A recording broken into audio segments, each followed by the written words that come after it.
All right, so thanks for coming to another video. Not working on the Corvette, not working on the truck, but we are working on the trailer. So behind me, there we go.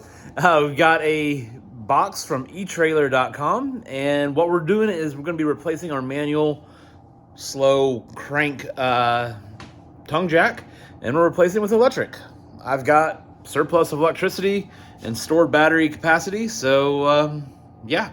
All right, so at the trailer, here's another reason of why I wanted to go with an electric jack, because if I have the trailer connected, I have to have the tailgate up. I can't have it down. So obviously this will just, doesn't do anything. So not the end of the world, but if I have the tailgate down for whatever reason, I'd rather be able to actually use the trailer still. Got these 3 bolts.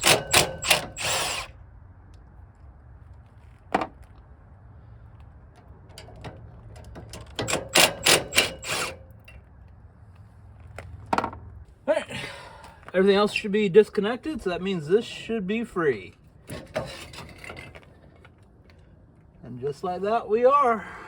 All right, and with our brand new jack, we're gonna remove our pin, and we're gonna take our foot off, which does have multiple holes, so we won't have to wind it as far if we don't want to. And this is going to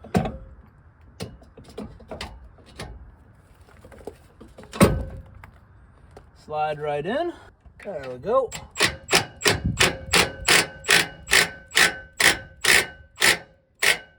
So that completes the mechanical install. I'm gonna leave kind of everything out right now, and we can go ahead and start going towards the inside. All right, so here we have the inside. Got our fuse block. I'm just gonna go to one of those empty slots and right down the wall, up towards this corner, and I'm about to put a hole. Yep, so I have no idea if this is the best location for this. I'm coming inboard of my exterior wall and the interior wall a bit more than probably needed, but hopefully this puts me in the bay that I need to be on the bottom side. If not, well, we have a hole.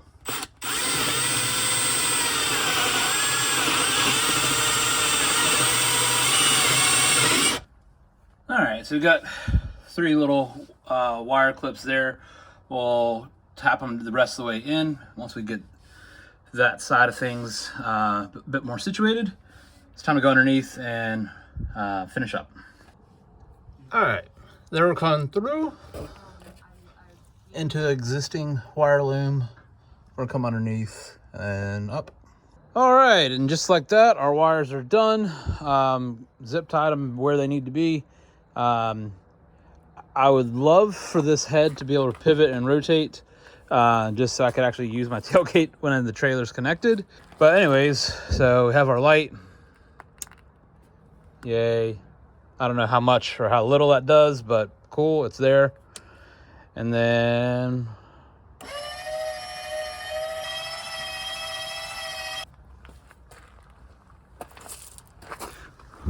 cool. All right, so now we have the weight of the trailer sitting on the ball.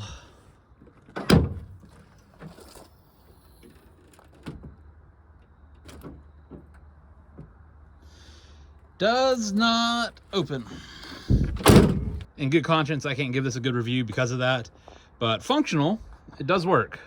So I just finished up the install, and I don't even have to take the bag off to use it.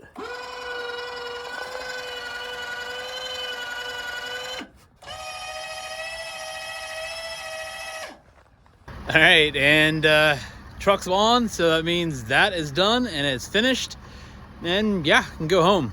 All in all, install is fairly easy. The hardest part's really just the wiring and making sure you can actually let your tailgate down when the trailer is hooked up. So yeah, anyways, hope you enjoyed it. At least I don't have to sit there manually cranking that the hand crank when it's 100 degrees and I'm at the track and I'm already tired. or trying to leave and not want to get more sweaty. Anyways, is a fun little project, simple enough to do. What you want to do for your wiring or how you want to get power to it, that's gonna be the hardest part.